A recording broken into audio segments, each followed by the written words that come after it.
Good morning, everyone, and welcome to the Think Future podcast. I'm your host, Chris Kalabukis, and once again, we're coming at you live from deep in the heart of Silicon Valley, California. I don't know why I'm laughing, because today I'm talking about negativity, and specifically negative people. Now, you know the kind of people I'm talking about. You probably come across them every day, right? The people who shoot down your ideas, who think that sucks, or that's terrible, or here's how I can blow holes in that. Bam, bam, bam, bam, bam. It's awful. Negative people. We're surrounded by them. Some companies have more negative people than others, right?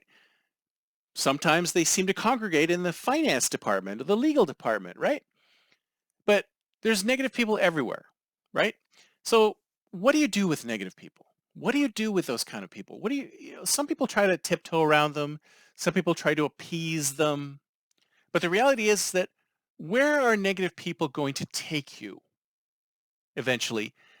And I'm thinking about it from the perspective of an innovation group, because I mean, all of you out there are either corporate innovators or startups or people who are thinking about the future, innovation, new products, bringing joy to customers. But what do you do when you have a negative person? What do you do when you have somebody who continually shoots down ideas, right? And maybe it's because of their attitude, maybe it's because they think that, there's not a market for it or whatever, but there's negativity, right? And maybe you have negative people in your innovation group. Maybe your innovation group has negative people in it who are constantly shooting down and filtering ideas.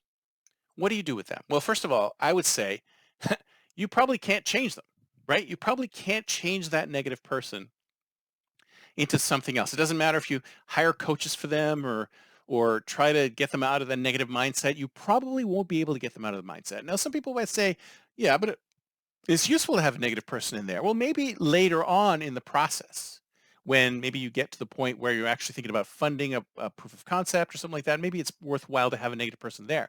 But in your ideation sessions, where you're actually brainstorming and thinking about new ideas and looking at this and that and new opportunities in the future, maybe you don't need the negative person in that, because a lot of times you'll end up with some kind of adversarial brainstorming. I was experiencing something like that the other day, where we had one guy like hammering, like shooting out all these great ideas, one right after the other, and somebody else was going, "Oh no, that's not going to work. Oh, this is wrong." And that's not how brainstorming sessions work. It's like, suspend your disbelief and just think, like, if we weren't in this world, if we were beyond this, if we were in the land of make believe, could that work? And it's like, yeah, that may be able to work.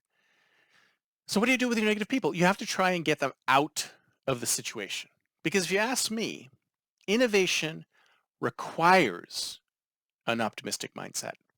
It has to have an optimistic mindset. If you don't have an optimistic mindset of the future, how the hell are you going to innovate for that future?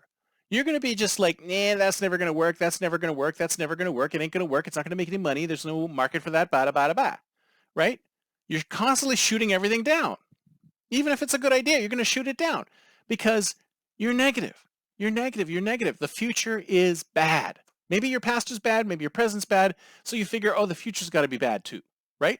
So you're going to spend your time shooting things down. And maybe you're like the guy who's saying, I'm going to play devil's advocate, right?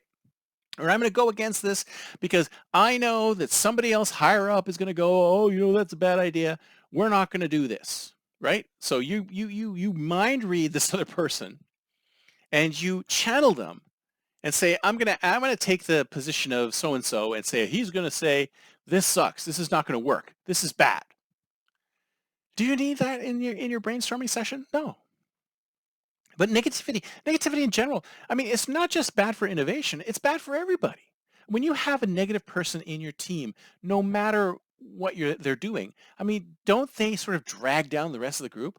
Don't they make everybody else feel terrible? I mean, when the people have to tiptoe them or appease them or do these things to like act differently around them because they have to make sure that, they're not being pissed off or whatever. How does that help you? Because people just waste their time dealing with the negative person instead of doing their jobs.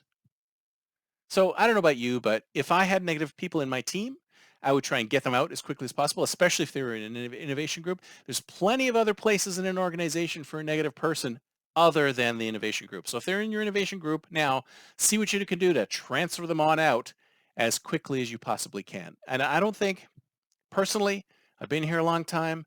In my experience, I've never been able to turn a negative person into a positive person. Maybe there are some out there that can. Maybe there's some younger people who do have the ability, they have the plasticity in their head to go from being a negative person to a positive person. I don't know.